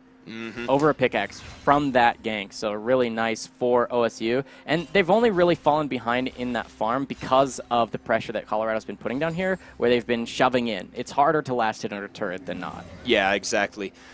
We do see missing pings onto the Zac. He manages to pick up the Scuttle Crab over by the Drake, and I think he wants to continue on this trend of trying to get Dapper Dave ahead. It was unfortunate that he wasn't there for it. in the first gank, but I think that's where they need to shift their attention now. Yeah, and the only problem for Zach here is that his topside jungle is all ready for him to take, so they either have to go for Dragon with their extra pressure down here while they expect Nunu to go top lane, or the top side of the map at least, right, for those buffs, or he has to show up. So he's heading towards the top lane. He might look for something in mid for just a moment, but there's not really an opportunity. I expect him to go up there. Nunu gets spotted by a ward, though. This will give the opportunity for Dapper Dave and Jin James to base, pick up a couple more items, some wards, to hopefully have more. You can already see that they have a lot of it, but more vision control on that bottom side, because they can use the fact that Zach can come from Fog of War at any gank path, really, in the bottom lane, to help, as you said, get Dapper Dave ahead and hopefully secure the first Infernal Dragon that's on the map. The Infernal Drake is going to be really key. We've seen that both of these teams love to fight each other, and so that Infernal Drake is going to be amazing amounts of damage for either team that gets it. But now Jinx is putting a lot of damage here. That BF sword doing work, getting a whole third of that turret's hit points down, missing the cannon too, it looked like. Yeah, Bummer. That is a bummer, but not too much of a big deal when you've got 25 bonus attack damage up. But you can see Svoboda flash into the death sentence. And gets hit with the W and the Flame Chompers, and that's another kill for Best Sniper Africa. Oh man, only 3 seconds left on the flash. You can see it coming off cooldown just about now. Gets caught in the river. Just the singular boots, not going to give him enough movement speed to get out of dodge. But you can see his project there as Lulu was to try and clear vision, but getting caught, you have to have already brought your team with you to help you get vision, or know that you have vision control so you don't get caught like that. But nice, once again, Svoboda saying, we are not falling O2. No, definitely not. And, you know, good on Zoologist as well. He picked the Gnar, which has the range. You don't need to be in fighting people, especially against the Kled, who the closer you are to him, the more damage he's going to deal. Going to get those auto attacks. He's going to get, especially with the Tiamat, just unload damage. And Gnar, when he's mini form, is very squishy. And instead, keeps the distance up there, allowing Nunu to focus on other sides of the map, including bot lane, to pick up the Drake. Yeah, Zach just falls behind in experience in gold if he doesn't go topside for all of those camps recently. And so knowing that that's where he has to go without missing out on a ton, then you have the extra vision control that you had just secured. You got rid of Lulu, so you have a numbers advantage anyway. You can take that dragon really, really well, especially because you're Nunu. And it's a really important one to remove from the map and deny from Colorado, not only because it's just an Infernal anyway, but Infernal particularly strong for this composition, because though Kled will not be extremely tanky, he's going to build health and then damage. Yeah. And the damage is what gets buffed by the Infernal, but more importantly, the Cassiopeia has 6 item slots to build damage with, and all of those 6 items will get buffed. And now we do see Ragnar going in. Reincarnation is there to help Zoologist. Skarl is now gone. He gets hit with the Ice Ball. Ragnar the Sexy is going to go down here. Absolute Zero channeled. Reincarnation picking up a kill. Great gank. Yeah, good turnaround there. Zoologist holding on to his flash despite losing a lot of his health early. They get the flash out of Ragnar with the flash forward from Reincarnation. I want to see them translate that either into first turret top or into a Herald, because at this point, when you're creating these types of advantages, just like Colorado did last game, you need that Nunu to be getting stuff from the map. Yeah. Off of good ganks. And so recalling like that, I think, opens you up for the stall happening. And Colorado, their composition, I just mentioned how much damage they can do if they just scale. I am Order farming extremely well in mid lane, and if he can just keep that up, then he'll get the items he needs to be able to DPS down any front line you throw at him from OSU. And now I think the next play is going to have to be bot side. We see Vertex in a controlled ward brush, but there's a nice hook onto Lulu, getting hit with the traps as well. No flay. Vertex does not want to go in, but Jin James losing about half his hit points. They're still pretty healthy, but here he is. He shows himself. Vertex is there, and so is Nunu. Reincarnation is on the way. Vertex does get hit with the death sentence. He is unstoppable from Let's Bounce. He gets Svoboda in with him, but Galio jumps in. Super Mega Death Rocket does not get the kill. Reincarnation chasing forward, burning Lulu's flash, still getting the Ice Ball. They do not want to chase all the way under turret, but they do have 4. Never mind, Best Sniper does land the taunt. He gets the crowd control for Jinx. Jinx ready to go. Vertex only has one more hit. Reincarnation taking down this turret. They can take it. Dapper Dave wants to stop him, dealing a lot of damage. Cassiopeia does roam down, gets the miasma. No one can flash on top of it. Reincarnation taking a ton of damage. Ascended Narwhal stops for the ward and gets the passive out of Zach, but goes down for it. Why would you stop and attack a control ward? Yeah, there's the problem. I was going to say, it looks like a disconnect if you're just essentially auto-attacking whatever's closest to you. That's really unfortunate. Yeah, it's a bummer. But that's kind of what happens when you're not playing land. But it ends up being a pretty good gank there. Nice return by the Nunu. And again, Svoboda, his Thresh play is just clean right now. I can imagine why you'd ban it against him. Because he gets the Death Sentence into his box, flaying. Like, he keeps Zach so close to that fight that Jinx is able to get him low enough that he has to flash. Yeah. And that's huge, because he had to even use his own ultimate just to get out of dodge. And he doesn't really, right? He loses his passive anyway to the Jinx, who had DC'd. But you can see this has to turn into a turret before Gnar gets top lane. Oh, so they're gonna dive him, and Vertex does set that one up, and he uses the stopwatch really quick. Can he get it? Kled is there with the charge. He's not going to be able to knock him up, and blue team does get first turret. He misses out on the wallop, throws the Gnar to get him stunned, and Jinjin James is there now. But Zoologist saving the day, getting first turret. Nice job there. That's really good. Zoologist, knowing that, yes, they have multiple members down the bottom side, they're likely to push for first turret, but nobody's up here to stop me, so why don't I go for it? And he gets it just in time. That's going to be a lot of gold going over to him. Otherwise, things are really equal in top lane. You can see those CS numbers really close. The items are pretty close.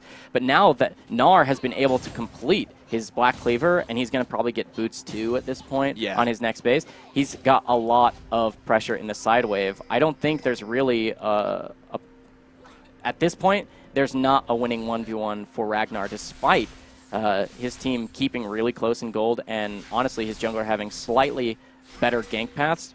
I still don't think that there's a way that you can lock down this Gnar at this point, because he's going to have a lot more poke damage as well. Yeah, definitely. And now the other problem is just the pressure that OSU has been able to put on the bot side. That turret's already low. I don't think Ragnar can even stay around here. He's pushed right off the turret, and that's an instant second turret for OSU. Nice play there.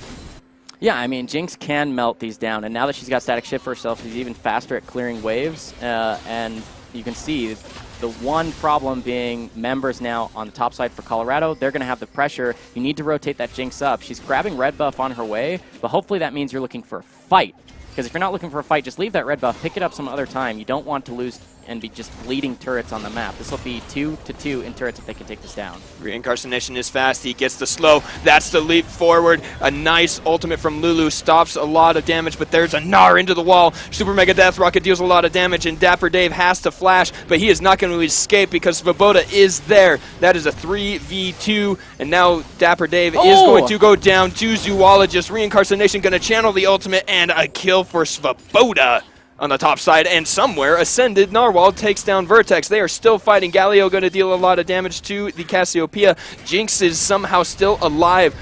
An ult there probably to reduce the burn damage. I am order. Wow, really close there. But meanwhile, Kled is just taking turrets from the attack speed from his W. They got to stop that. Yeah, I mean, really nice catches there from OSU. Honestly, once again, Svoboda here on the Thresh just doing work, setting up his team for success, catching multiple members, getting that night. They call it death sentence for a reason. Oh, right? for Lulu sure. falls once again at 0-3-0 to 1-1-4. You can see which support is doing work right now. There's another death sentence. Death sentences there, throwing Reincarnation under the bus, and Jinx goes down too. Ragnar jumps in from the back with the charge. I Am Order doing a great roam there to stop that Drake. Really good to stop the second Infernal. We talked about the importance of that particular dragon and its impact on this game. It's essentially a 16% swing. I'll talk about it a little bit more after we see a replay from what just happened mid, since we were watching top lane at the time. But we'll see what happens with the Zac and Cassiopeia. You can see there's a nice catch onto the Zac. He's in turret range on that taunt, so he's just going to go down, and that's a reset. So excited for the Jinx. but she gets a lot of Cassiopeia damage straight to the face. Flash over the wall. That's going to be a heal coming through, and just because the Q almost lands, then Best Sniper says, I got you, fam, and he shows up as well. But that's going to be a couple of summoner spells for a kill. The Jinx has to play really, really safe for the next few minutes. Yeah, for sure.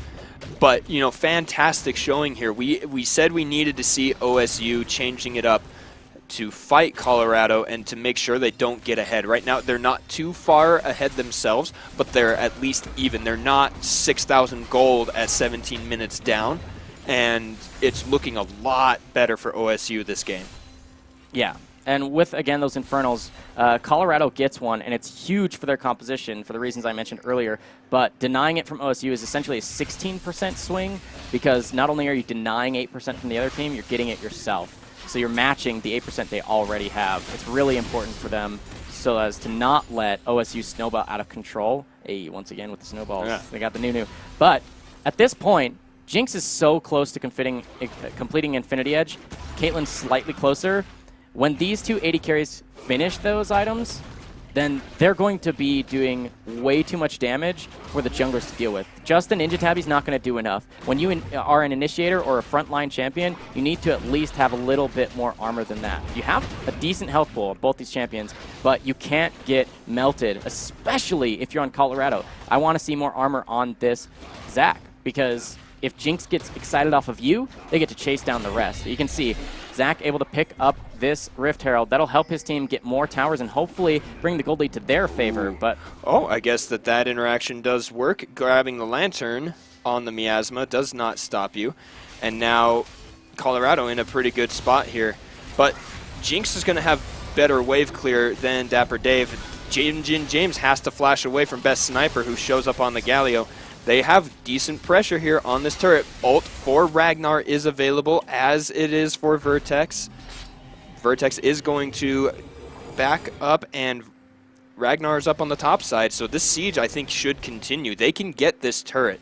Yeah, and now you can see smart play there by Svoboda. He goes off to the side and wards the brush that Zac was just in, because that seems to be the only unwarded up until that point gank path. You can see Meganar's available. They're really strong. The Death Sentence! The crowd control was super high. Super Mega Death Rocket goes in. Galio gets interrupted. Let's Bounce throws Svoboda back under the turret. I Am Order almost dead. Does go down, but now Zoologist needs to be careful because there are more members of Colorado that are still alive. Best Sniper is going to get the damage reduction and the taunt. Flash forward from Ragnar to try and make the second part of Bear Trap on a rope land, but it is, all in all, a 1-for-2 trade. Yeah, I mean, a really close fight. You can see the gold still neck and neck. An Infernal each, 3 turrets to 2. They just stole that third one in mid, but it's going to get answered here for certain in mid lane again. That's going to be the tier 1 falling for each of these teams. That's going to even the gold lead up even more. But you can see, in terms of farm, the Caitlyn is outscaling this Jinx really, really hard. She's going to be able to complete the Infinity Edge on her own terms after taking this turret. She'll likely get closer and closer to either more crit and attack speed, or be able to build lifesteal to stay in the fights even longer. We'll have to see what she decides to itemize for, especially knowing that she has a Lulu. I want to see Lulu completing. I don't agree with having like so much effort put into this mid lane and trying to get her ahead when you need your Lulu to be able to build. The whole idea behind picking Lulu is that she has Whimsy and Shield, and if you get Ardent Sensor, then you're granting like 60% attack speed with on-hit magic damage to your AD carry. It's something in the neighborhood of 7,000 gold worth of stats. Yeah. Which in a team fight makes a huge difference, especially on a champion like Caitlyn, who can do it from very, very far away. I need to see that item coming through now. I need to see it now. It's so close. He's only about 650 gold away from completing it. And the thing that I want to see also from Caitlyn, you were talking about building into lifesteal. I think the Mercurial Scimitar would be a great item. The Jinx Traps, the Snowballs, the Gnar Stuns, the Death Sentences. There are so many ways to catch the Caitlyn that I think that would be your high damage lifesteal item, plus giving you the ability to cleanse. I think that's where she should build next. See, I'm just going to disagree, though. My idea here is if you're Caitlyn and you have that much range, you just stay the heck back. There's no way for them to get onto you. And if you're going to get Ice Blasted by Nunu, it's probably because you're auto-attacking him. And if you're auto-attacking him and you just built a ton of damage, I don't expect... Okay, the one time where you need a QSS is if you face check into a Thresh and he happens to have his team there. So that could be right. more in your favor there. The itemization here for Caitlyn, though, I think the next that you go for has to be more crit. You need more attack speed and more crit, especially if you can get the rapid fire cannon. That means that you can poke people down from a safe range without having to worry about taking a death sentence to the face, because that's really the only crowd control spell that can start the fight with you getting caught. Otherwise, I think it's really up to just whether or not you position well as Caitlyn if you're going to die in these fights to some sort of crowd control, because most of it should just be slows that you get hit by, if at all. Now we do see teleport is up for Zoologist. I want them to put a ward down. Best Sniper Africa is close. Reincarnation is there. He goes in. He is going to get 3 with the taunt. Nunu jumps in, starts channeling Ultimate Zero. It is not very effective. I Am Order almost down, but instead a double kill for Caitlyn. Svoboda gets polymorphed. The Reincarnation is still alive somehow. Zoologist can't 1v4. And that's a double kill maybe for Reincarnation, but 4 for 1. Charge goes in. They want to try and get this Gnar. He is hit. He is slowed. That red buff dealing a lot of work. Zoologist is all alone. 1v4 and an ace for losing the Baron. Colorado doing exactly what they need to do to keep into this game. Yeah, and if you look at the scoreboard, it's pretty close and gold still. Let's take a look at how this plays out. Watch the Caitlyn positioning, and then, of course, Nunu's going to come around that side. Okay, so they start up the Baron. They start melting it really fast. They have a lot of damage. Remember, Cassiopeia deals a lot of damage to Baron, even without Mountain Dragons, which is the next one that's going to be taken. You can see Dapper Dave gets in. He realizes, here comes the Galio. Dodges out that entrance, and then he's going to get taunted, but he knows he can deal damage. Nunu steals the Baron. You know, Smite Consume. You can't really stop that. But then, Best Sniper on the front line. There is the perfect use of the Petrifying Gaze, stunning 3 people up, giving Caitlyn the time to DPS down the front line, flashing forward to take down the 80 carry, and then sitting in a brush, going to get more headshot procs. Now, of course, the Quadra kill gets stolen away, but she's going to chase down. Here comes the charge. They're going to chase down the Gnar, and then, of course, as you mentioned, when it was happening, the red buff Jihadre doing so much work to just keep them on top of Zoologist. He's not tanky enough to deal with Caitlyn's damage. I don't think he ever will be. This is what Caitlyn does. Just so much. It's going to be a triple for Dapper Dave. He's getting back into this game, and then, of course, it's the double for Ragnar the Sexy. And it's the win condition. Dapper Dave is your guy. And there's your rapid fire cannon, just like you said, getting the extra range, the higher crit, higher attack speed, all of it. It's all playing into Caitlyn's favor. We do have an unfortunate disconnect again. And, you know, of all the players, Ascended Narwhal needs to be the one not disconnecting. He's going to be your main source of damage. Yeah. And he's doing pretty well. You can see him getting excited, getting resets off of these fights. He just needs more of it. And Jinx has a higher potential than Caitlyn to DPS in fights because she's got rockets rather than just a single target auto attack. And no Caitlyn ever builds runes anymore. It's just not worth it. So if Jinx can stay alive through these fights, she'll be fine. What happened in the last fight we saw in Baron was you got Petrifying Gaze to the face, a lot more damage from Cassiopeia, and then a flash forward from the Caitlyn to delete you out. If you just stay back and you DPS down whomever you can hit just for a moment, that's the better strategy because all you need is to get reset, get excited, and chase people down with your rockets. Yeah, of course. And so doing really well here on the Jinx, especially considering just how far back Caitlyn can be to CS and fight and everything, staying relatively even, and we can even see it. Only 1 kill down, only 1 death more. Not too shabby here for the Jinx, but Gnar needs to be careful. Zoologist gonna get again. Jin James is there. Vertex jumps in. Flash is not used. He probably nope, Lantern.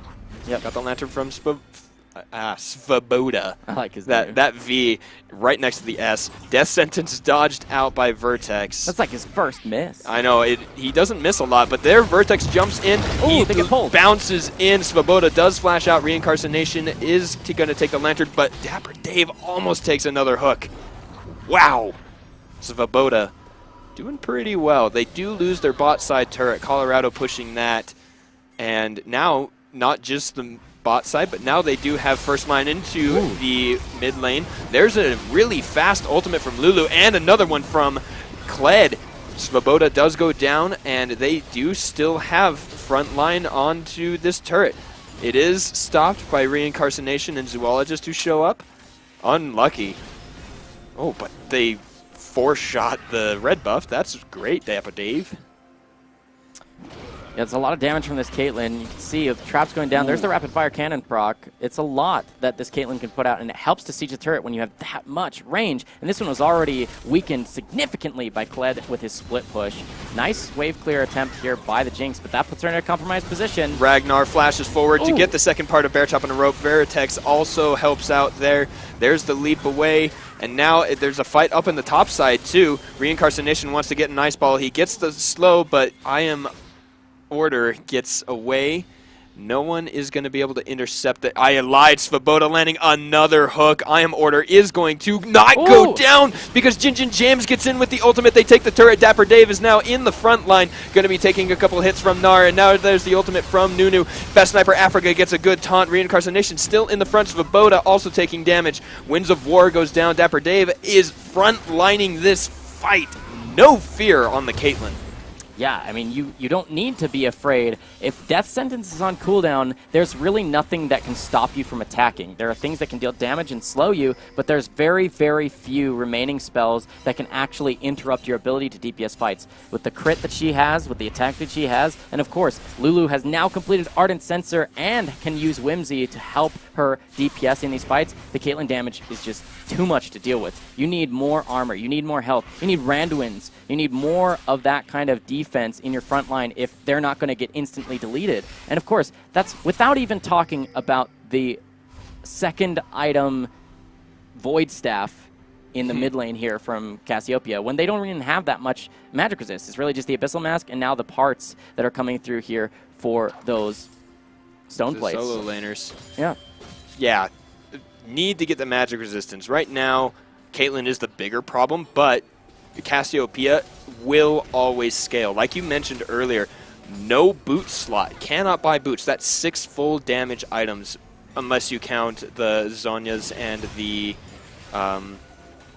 Seraph's Embrace as defensive because of the shield and the invulnerability. But I count them. They have a lot of damage on him. Best Sniper Africa gets the jump, he gets a taunt, and gets hit so hard. Best Sniper does go down to Dapper Dave. Vertex takes a turret shot, but doesn't care because he's a tanky Zac, and he'll heal that up really quick with his Warmogs. Svoboda does not land the Death Sentence. Kled is on the backside, has to dodge away. Reincarnation throws an ice ball. There's a teleport from Zoologist. No Death Sentence there, and now Cassiopeia has the track on the mid lane turret. Not only that, but look at bottom lane on the map. When it's a side lane that has supers, they will take a turret on their own. There doesn't need to be a champion to help them do that. So a couple more waves, and that Nexus turret could fall on its own in the bottom lane. They do put a good defense in mid, but with Kled being so strong, talk about it later as they do get caught underneath the tier 2. Vertex is now caught. He's stuck in the ultimate 0. Ragnar gonna take a lot of damage, not before taking out Svoboda. Ragnar is really powerful. Vertex gets knocked up. He's gonna get knocked into the passive with the Jinx ult. Best Sniper Africa goes way aggro. He's gonna get hit with a bear trap on a rope. But now Dapper Dave has to flash away to get the shutdown onto the Caitlyn. Ragnar is going to almost get Skarl. Instead, he is thrown into the Guardian Angel and will go down. Triple kill for Jinx. Ascended Narwhal coming into this fight strong. Ooh, there's a lot of damage. Red buff here. There isn't an ultimate. No Petrifying Gaze. The Miasma kind of baits her in. Order is going to get Nard against the wall, and Ascended Narwhal gets the 4th kill of that fight. Yeah, an extended Quadra. This could be the Baron turned around. Remember, they have Nunu. They can really take this. And, of course, they're going to have the control of this area with 4 members down. Let's take a second look at how this fight goes. Here's what you see on your screen. You're going to have Kled and Cassiopeia trying to come around. This is going to be the ult from the Kled.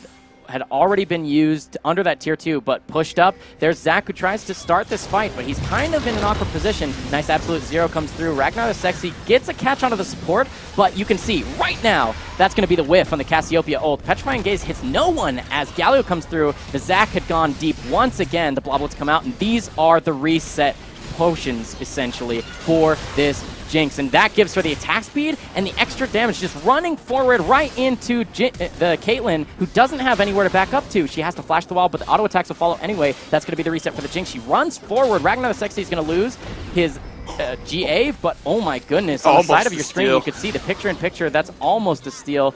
It is going to be the 3rd dragon going in favor of Colorado, but the Baron was picked up during that time by OSU. So they do have at least some time to stall out. You can see the gold is dead, even despite being down 3 turrets and a couple of kills and 3 dragons total here for Colorado. These are late game scaling dragons for sure. Both of these teams neck and neck, very close. It's a story of 80 carries. It's a story of DPS. Which frontline can survive the longest without the 80 carry of the other team taking them down? We might be seeing Ragnar getting caught here. He is caught indeed. There's the knockup from the Justice Punch. Zoologist is now in mega form, and Caitlyn is caught completely off guard. Best Sniper gets the kill onto Dapper Dave.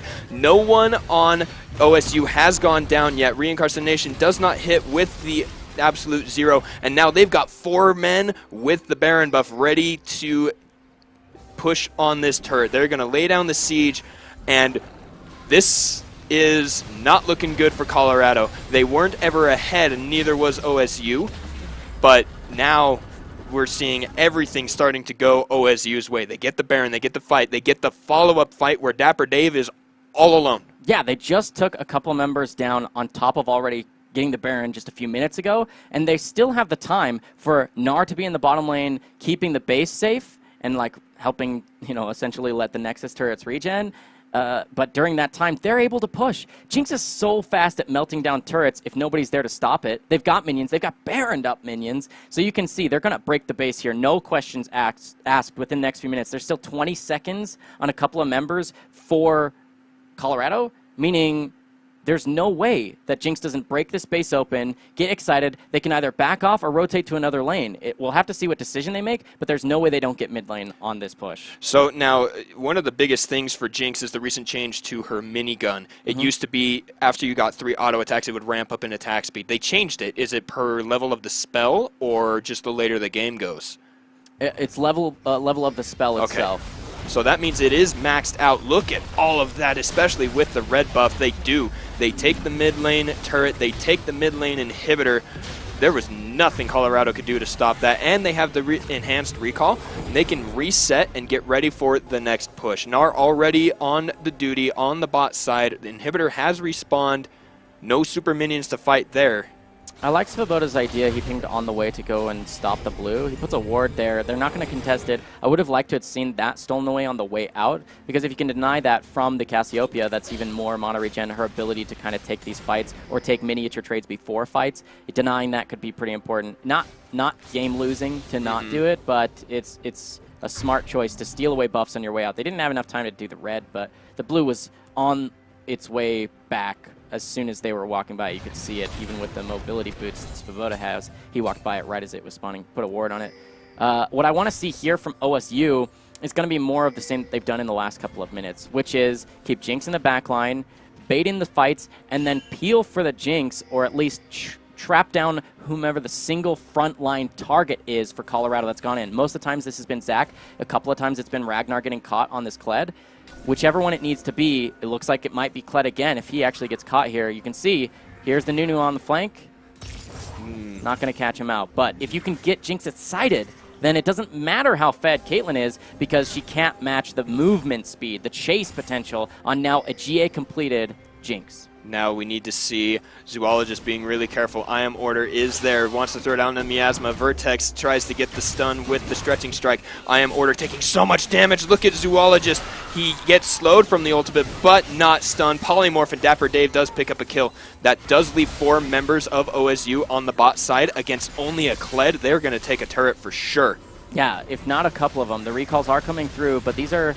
The last of the Baron has now timed out. They're definitely going to get the tier 2. They back off. They're going to reset, likely to hopefully secure vision near this bottom side so that they don't lose that inhibitor again down here. They did take mid recently. They've got about 4 minutes left of the mid lane inhibitor being down. Nice catch, honestly, by Colorado going towards the source of the global, the teleport, if you may, from OSU. They catch him out, but there's not much followed up there, and you do trade a turret for it. You need to use the time that Zoologist is down to get something for it. If you weren't going to take the fight 5v5, which there's arguments to be made to say that they shouldn't, I'd say they're pretty close at this point, then catching the one person, smart idea, but now do something with that time, be it securing vision or otherwise, and it looks like they are securing vision around the Baron pit. Baron's still a while out, a couple of minutes at the very least, but 2 minutes exactly remaining before the dragon comes up, and it's going to be an Elder. This is the first Elder, meaning it's huge for Colorado and still pretty good for OSU. Oh, for sure. This should be the big contest point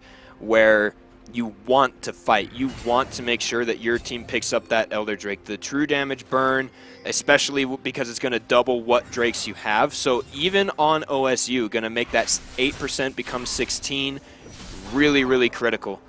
And it's a better objective to go for as it comes right up. You can take it and go immediately to the Baron. Whichever team wins that fight should be able to win the actual team fight, go to the Baron, and then push for a really convincing way of almost ending the game. Well, what I'd like to see is if Colorado can secure the Dragon, then what they can translate that into is either a 1-3-1 or just a 4-1 split push with Ragnar on the side lane, especially bottom lane since it's already opened up, because the essentially quadrified Mountain Drake will do so much for that pushing potential, but we might be getting a fight instantly here. 2 ultimates used to try and get onto Reincarnation. He channels the Absolute Zero, gets the full channel onto Vertex, doesn't deal a lot. Ragnar is now taking a lot of damage. There's the Galio ultimate to make Reincarnation a little bit more durable. Super Mega Death Rocket goes down. Ragnar picks up the first kill, but there's a stun onto Best Sniper Africa. He is going to get a lot of damage onto I Am Order, but the Seraph's Embrace is there. There's the Zhonya's resurrecting is the Jinx. She is taking down everything. No, she dies. Reincarnation and Svoboda are the last 2, and that was a massive fight for Colorado. I want to see them push for the win here. There's not really a lane that's set up for it, but they can at least send Ragnar here. No need to have him help with the Dragon. Send him to go get the inhibitor. There's no way that a Nunu and a Thresh can stop you from taking the inhibitor when you've already got a couple of Mountain Drakes. You're super tanky with at least the health that you need. They can't really take you down. Their ultimates were used in that fight. They're securing the Dragon, but they don't really need to commit 4 members to that. There's the side waves pushing. They need to answer those, and they could have gotten the inhibitor to create extra pressure for what is surely to be a 5v5 Baron fight in just a few seconds. I'm pretty sure Nunu's going to make sure that this turret goes down. He's going to Blood Boil himself and one of those caster minions, take a lot of hits, but Dapper Dave does show up. Ooh, nice wave clear with the double Zeal items there. Popping those up. No turret for them. Unfortunate. Yep, and he did end up going for the Mercurial that you mentioned. That was 2,800 damage on that minion. Yep, it's a lot. That was messed up. The bonus magic damage from both the Energized proc, the headshot, the crit, and then, of course, Lulu's damage that's amped up there from the Ardent Sensor. But now it's the Vision game. You can see that there is a ward in the pit when they start up the Baron. It's just Zac starting it up and alone. He takes about 300 damage, but it's kind of a split fight here. Jinx is caught on the front end. Yeah, Ascended Narwhal does go down. Zoologist is now the target. Svoboda is on his way. Zoologist has Mega Gnar ready, but when your 80 carry is down, you need to stop. They're like we were talking about. It's the story of the carries. Once they are down, you cannot continue to fight because you don't have enough damage, and that's going to be a free Baron for Colorado. Yeah, and now they've got Baron and a little left time on this Elder Dragon buff. It's going to time out shortly, but they should be able to get at least a couple of turrets. They're definitely getting this tier 2 outside the base. They should be able to get another in the 20 seconds that they have to push. There's not a full-on group here from OSU, so they're not really in a position to defend this tier 2, let alone, defend their base, let alone this tier 2. So you can see it's a little bit of a catch here onto Best Sniper. Vertex does use the ultimate, but does not get anyone. They do get the kill onto the Galio. Blue loses their mid lane turret as well. OSU unable to answer the 3-side push here. Jinx is alive and throws down the Flame Chompers, but it's to no avail. No death sentence there. Ragnar pushing the mid side, and that's going to be 2 inhibitors down with the Baron buff, and it looks like the Drake is going to cancel any second now. There it goes. And there's the 3rd inhibitor. That's going to be double waves. Even if they don't stay and fight, they're going to end up pushing super hard. And now Jinx wants to try and stop them. Throwing a lot of damage down there. Wow, I mean, not 2,000 damage. They're 960s and stuff. But doing decent wave clear here. And now the Decimate. Ooh, the Mercurial Scimitar. There are the ultimates in for Ragnar. Ascended Narwhal goes down. Zoologist is going to be polymorphed, but into Mega Gnar form. He throws everybody back. Almost gets the damage onto Lulu. Instead, he goes down, and that is an ace. Colorado saving this game, not taking the early game too seriously and getting tilted from being a little bit behind, and they come back for the win.